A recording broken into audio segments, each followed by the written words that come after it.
এই লোগো শুধুমাত্র একটি চিহ্ন নয়, এটি তারুণ্যের উদ্যম। এসো দেশ বদলাই, পৃথিবী বদলাই। প্রধান উপদেষ্টা প্রফেসর ইউনূসের বক্তব্যকে তারুণ্যের উৎসব ২০২৫ এর মূল স্লোগান করেছে যুব ও ক্রীড়া মন্ত্রণালয়। আসছে ৩০ ডিসেম্বর বিপিএল এর মাধ্যমে শুরু হওয়া উৎসব শেষ হবে ফেব্রুয়ারিতে সাফ অনূর্ধ্ব-২০ নারী চ্যাম্পিয়নশিপের ফাইনালের মধ্য দিয়ে। ক্রীড়া উপদেষ্টা জানান, আসন্ন বিপিএল এর আসরটি হবে তারুণ্যের উৎসবের অন্যতম অংশ।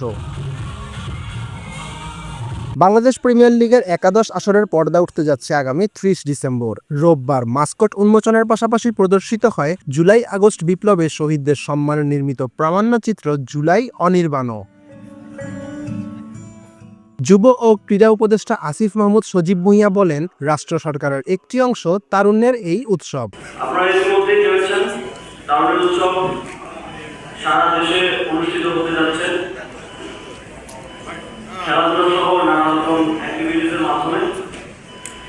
তারুণ্যের উৎসবের সবচেয়ে গুরুত্বপূর্ণ অংশ হল আর্থিক আয়োজন মানার প্রতিটি ক্ষেত্রে আপনার অংশগ্রহণই পারে এই আয়োজনকে সফল করতে।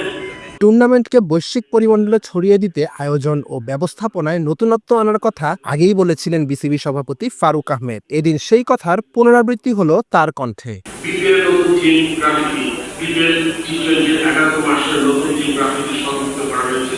এই গ্রাফিতি টিমটি 2024-এ আমাদের দেশের ছাত্র জনতার আন্দোলনের চেতনাকে কেন্দ্র করে তৈরি হয়েছে, যা যুব সমাজ এবং ক্রীড়া শক্তি উপস্থাপন করবে।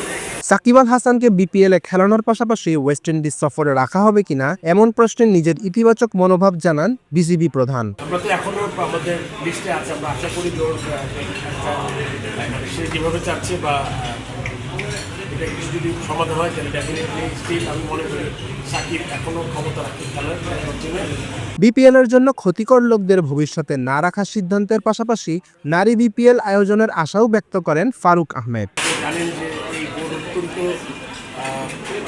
গুরুত্ব দিয়েছি আমরা ওমেন্স ক্রিকেটকে, এবং সেই দিক থেকে আমরা যারা আন্ডার-19 শুরু করেছি, আমরা চেষ্টা করব মেয়েদের সুযোগ সুবিধা যা আছে এটাকে আর কতটুকু বাড়ানো যায়, আরও কতটা মোটিভেটেড করা যায়। অ্যান্ড আমাদের দেখতে হবে যে এখন আমাদের সক্ষমতা তৈরি হচ্ছে কিনা বিপিএল মেয়েদেরটা করার। প্রজন্ম টিভি, ঢাকা। আমাদের চেষ্টাটা করতে পারি আমরা, তারপর দেখা যাবে।